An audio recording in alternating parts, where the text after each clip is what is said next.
세계에서 가장 강력한 무기, 바로 핵입니다.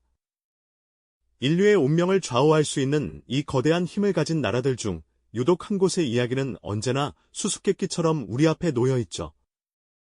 바로 북한입니다. 과연 그들은 정말 핵무기를 가지고 있는 걸까요? 아니면 국제사회를 향한 그저 거대한 허세에 불과한 것일까요? 이 질문에 대한 답은 단순히 그렇다 혹은 아니다로 끝나지 않습니다. 그 속에는 복잡한 역사와 예측 불가능한 전략들이 얽혀 숨겨져 있죠. 오늘 우리는 이 베일에 쌓인 북한 핵 개발의 실체를 파헤쳐 보려 합니다. 그들이 어떻게 핵 프로그램을 시작했고 국제사회를 기만하며 오늘날에 이르렀는지 그 결정적인 순간들을 함께 따라가 볼 겁니다.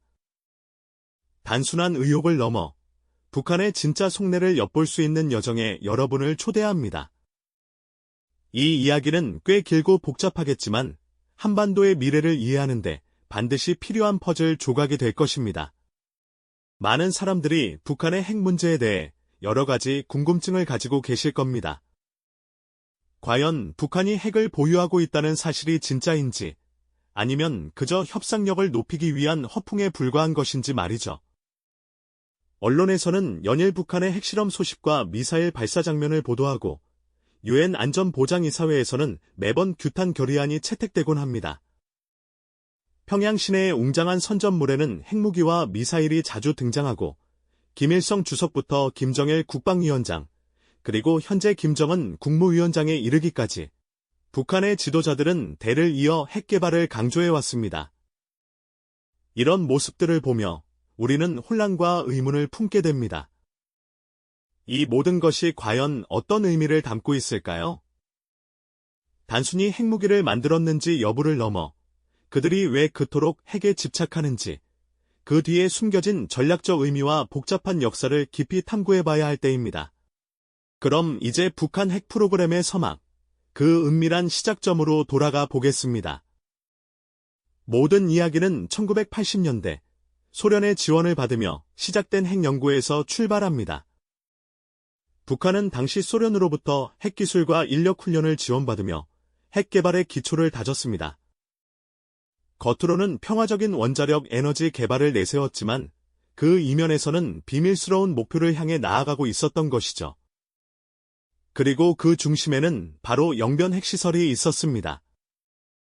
평안북도 영변군에 위치한 이곳은 북한 핵 프로그램의 심장이자 국제사회의 끊임없는 의혹을 받아온 장소입니다. 1980년대 중후반, 영변에는 오메가와트급 원자로가 건설되기 시작했고 곧이어 핵연료 제처리 시설까지 들어서게 됩니다. 핵연료 제처리는 사용 후 핵연료에서 플루토늄을 추출하는 과정인데 이 플루토늄은 핵무기의 핵심 재료로 사용될 수 있죠.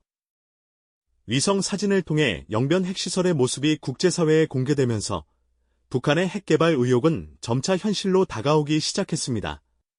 국제사회는 즉각적인 우려를 표명했습니다. 특히 국제원자력기구, 즉 IAEA는 북한의 핵확산 방지 조약, NPT, 가입과 함께 핵시설 사찰을 강력히 요구했습니다. NPT는 핵무기 확산을 막기 위한 국제적인 조약으로 가입국은 핵시설을 IAEA 감시 아래 두어야 합니다. 북한은 1985년에 NPT에 가입했지만 정작 사찰 의무를 이행하는 데는 계속해서 미온적인 태도를 보였습니다. 그들은 사찰을 회피하거나 제한하려 했고 이는 국제사회에 큰 불신을 안겨주었죠. 1990년대 초에 이르러 IAEA는 북한의 영변 핵시설에서 핵무기 개발에 사용될 수 있는 플루토늄이 추출되었을 가능성을 강하게 제기했습니다. 그리고 특정 시설에 대한 특별 사찰을 요구하기에 이르렀습니다. 하지만 북한은 이를 자주권 침해라고 주장하며 강력히 반발했습니다. 결국 1993년 3월, 북한은 NPT에서 탈퇴하겠다고 선언하며 국제사회를 충격에 빠뜨렸습니다. 이는 북한이 핵개발 의지를 노골적으로 드러낸 첫 번째 중대한 도발이었죠. 이 순간부터 북한 핵 문제는 한반도와 전 세계 안보에 드리운 그림자가 되었습니다. 국제사회의 긴장감은 극에 달했고 북한의 의도에 대한 불안감은 더욱 커져만 갔습니다. 과연 북한은 이 위기를 어떻게 헤쳐나가려 했을까요? 그리고 국제사회는 또 어떤 선택을 하게 될까요? 지난 시간에 북한이 핵확산 금지 조약, 즉 NPT에서 탈퇴를 선언하면서 국제사회를 충격에 빠뜨렸다는 이야기 전해드렸죠. 이 순간부터 한반도에는 전에 없던 긴장감이 드리워졌고 핵 위협이라는 먹구름이 짙게 깔리기 시작했습니다. 과연 북한은 이 위기를 어떻게 헤쳐나가려 했을까요? 그리고 국제사회는 또 어떤 선택을 하게 될까요? 국제사회의 불안감은 극에 달했지만 동시에 한반도의 평화를 지키기 위한 외교적 노력 역시 활발하게 전개되기 시작했습니다. 특히 미국은 북한과의 직접적인 대화를 통해 이 위협적인 상황을 안정화시키고자 적극적으로 나섰습니다. 그렇게 1994년 10월, 마침내 미국과 북한은 역사적인 합의를 도출해냅니다. 바로 제네바 합의였죠. 이 합의는 당시 북한 핵 문제를 해결할 수 있는 중요한 돌파구로 여겨졌습니다. 합의의 핵심은 이러했습니다. 북한은 영변 핵시설의 핵 프로그램을 동결하고 NPT에 복구하며 국제원자력기구 IAEA 사찰을 받아들이는 것이었습니다. 대신 미국을 비롯한 국제사회는 북한의 핵무기 전용이 어려운 발전용 원자로인 경수로 건설을 지원하고 그 전까지 임시 에너지원으로 중유를 제공하겠다는 약속을 했습니다. 경수로는 핵무기 제조에 필요한 플루토늄 생산량이 현저히 적기 때문에 북한이 핵무기 개발 의지를 포기하고 평화적인 핵 이용으로 전환하겠다는 의지를 보여주는 상징처럼 받아들여졌죠. 당시 많은 이들은 이 합의를 통해 한반도의 평화의 길이 열릴 것이라 기대했습니다. 마치 길고 어두웠던 터널 끝에 한 줄기 빛이 보이는 듯한 희망에 부풀었죠. 하지만 안타깝게도 이러한 평화에 대한 기대는 그리 오래가지 못했습니다. 시간이 흐르면서 이 합제네바 합의 이면에는 북한의 은밀한 이중 전략이 숨겨져 있었다는 충격적인 사실이 드러나기 시작했기 때문입니다. 합의가 체결된 지 얼마 지나지 않아 국제사회는 경악을 금치 못할 증거들을 접하게 됩니다. 북한이 겉으로는 핵 동결을 약속했지만 실제로는 플루토늄 추출 방식과는 또 다른 핵무기 개발 경로인 우라늄 농축 프로그램, 즉 UEP를 비밀리에 추진하고 있었다는 의혹이 제기된 것입니다. 이 우라늄 농축 프로그램은 핵무기 제조에 필수적인 고농축 우라늄을 생산할 수 있는 기술입니다. 북한은 약속했던 경수로 건설이 지연되고 국제사회의 지원이 예상만큼 원활하지 않자 또 다른 방식으로 핵무기 개발의 씨앗을 은밀히 뿌리고 있었던 것이죠. 이러한 사실은 국제사회에 마치 뒤통수를 맞은 듯한 배신감과 엄청난 허탈감을 안겨주었습니다. 외교적 합의라는 가면 뒤에 숨겨진 북한의 진짜 속내, 즉 핵무기를 포기할 의사가 전혀 없다는 냉혹한 현실을 다시 한번 확인하는 순간이었죠.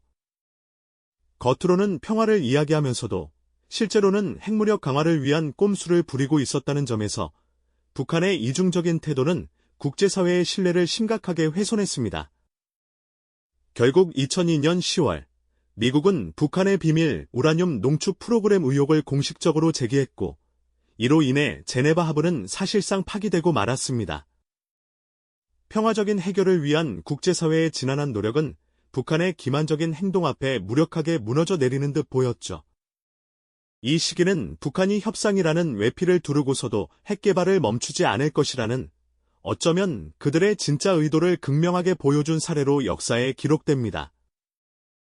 국제사회의 기대를 저버리면서까지 북한이 핵 개발에 그토록 집착했던 이유는 무엇일까요? 그리고 이처럼 파기된 합의 이후 북한은 과연 어떤 다음 행보를 보이게 될까요? 이제 북한 핵 문제는 더욱 복잡하고 해결하기 어려운 미로 속으로 빠져들게 됩니다.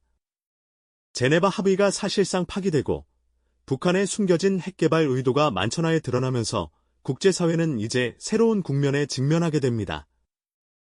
평화를 위한 외교적 노력이 무색하게도 북한은 핵무기 보유라는 자신들의 목표를 향해 더욱 노골적인 행보를 보이기 시작했죠. 마치 벼랑 끝에 선 듯한 위태로운 상황 속에서도 국제사회의 경고를 비웃기라도 하듯 북한은 2006년 10월 마침내 첫 번째 핵실험을 강행하게 됩니다. 지하 깊은 곳에서 터져나온 폭발음은 단순한 굉음이 아니었습니다. 그것은 한반도 전역에, 그리고 전 세계의 핵 확산의 섬뜩한 그림자를 들이우는 충격적인 선언이었죠. 세계 각국의 지진 관측소에서는 비정상적인 지진파가 감지되었고, 이는 북한의 주장이 단순한 허풍이 아님을 명백히 보여주는 과학적 증거가 되었습니다. 유엔 안전보장이사회는 즉각적인 규탄 성명을 발표하고 대북 제재 결의안을 만장일치로 채택하며 강력한 경고 메시지를 보냈습니다. 하지만 북한은 이러한 국제사회의 압박에도 아랑곳하지 않았습니다. 오히려 그들은 핵무기 개발을 멈추기는커녕 자신들이 핵보유국임을 선언하며 핵무력 강화를 더욱 노골화하는 길을 선택했습니다. 마치 멈출 줄 모르는 폭주 기관차처럼 2009년, 2013년, 그리고 2016년까지 연이어 핵실험을 감행하며 국제사회의 인내심을 시험했던 것이죠. 이 시기에 북한은 국제사회의 제재와 비난 속에서도 마치 오기와도 같은 태도로 핵개발을 밀어붙였습니다. 핵실험의 강도는 점차 강해졌고 그들의 기술력 또한 괄목할 만한 속도로 발전하는 모습을 보였죠. 한반도의 긴장감은 극에 달했고 동북아시아는 물론 전 세계 안보 지형까지 요동치는 경랑에 휩싸이게 됩니다. 북한의 이러한 도발적인 행보는 단순히 무력을 과시하는 것을 넘어 자신들의 체제 안전을 보장받기 위한 궁극적인 수단으로 핵을 활용하겠다는 의지를 분명히 드러낸 것이었습니다. 국제사회의 끈질긴 비핵화 요구에도 불구하고 북한은 자신들의 생존을 위한 최후의 보루가 바로 핵무기라고 굳게 믿고 있었던 듯합니다. 그리고 시간이 흘러 김정은 시대가 도래하면서 북한의 핵무력은 더욱 고도화되고 정교해지는 양상을 보입니다. 마치 진화하는 바이러스처럼 그들의 핵개발 프로그램은 단순히 양적인 증가를 넘어 질적인 도약을 이루기 시작했죠. 과거의 핵실험이 주로 폭발력에 초점을 맞췄다면 이제는 그들의 핵무기가 실제로 어떤 방식으로 사용될 수 있는지, 즉 전술핵 개념까지 도입하며 활용도를 넓히는 데 주력했습니다. 또한 대륙간 탄도미사일, 이른바 ICBM 개발에도 박차를 가하며 자신들의 핵무기가 지구 반대편까지 도달할 수 있음을 과시하기 시작했습니다. 이는 북한의 핵 위협이 단순히 한반도를 넘어 전 세계적인 문제로 확장되었음을 의미하는 충격적인 변화였습니다.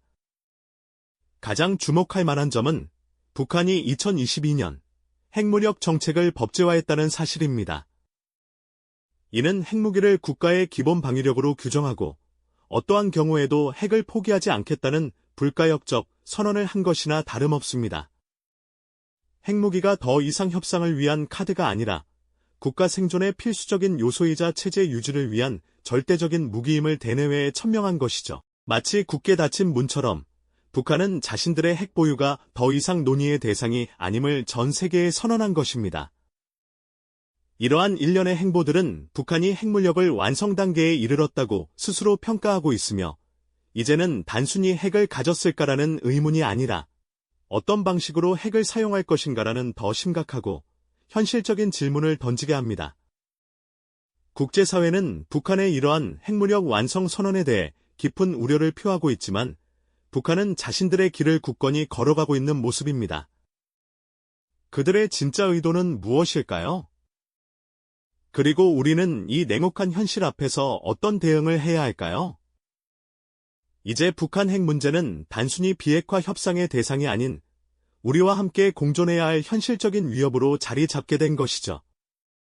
그렇다면 북한은 과연 왜 이토록 핵무력 완성에 집착하며 자신들의 길을 굳건히 걸어가고 있는 것일까요? 김정은 시대에 접어들면서 북한의 핵 프로그램은 한층 더 고도화되고 대담해지는 양상을 보였습니다.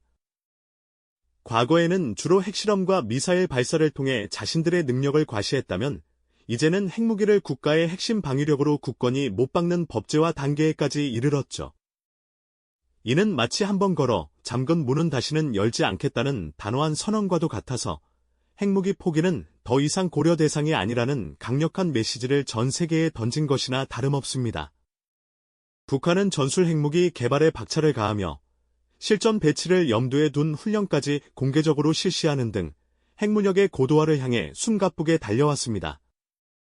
대륙간 탄도미사일, 즉 ICBM의 기술력도 꾸준히 향상시켜 미국 본토를 위협할 수 있는 수준에 이르렀다는 평가도 나오고 있는데요. 이처럼 핵무력의 다변화와 고도화는 북한이 핵을 단순한 외교적 협상 카드가 아닌 국가 생존을 위한 필수적인 안전판으로 여기고 있음을 여실히 보여주는 대목입니다.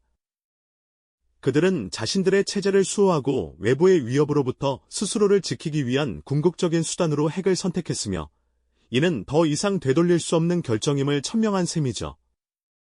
이러한 북한의 행보는 국제사회의 우려와 강력한 제재에도 아랑곳하지 않는 마이웨이 전략의 정점이라고 할 수 있습니다. 마치 거대한 바위처럼 굳건하게 자신들의 핵무력 강화 노선을 고수하며 그 어떤 외부 압력에도 흔들리지 않겠다는 의지를 전 세계에 보여주고 있는 것이죠.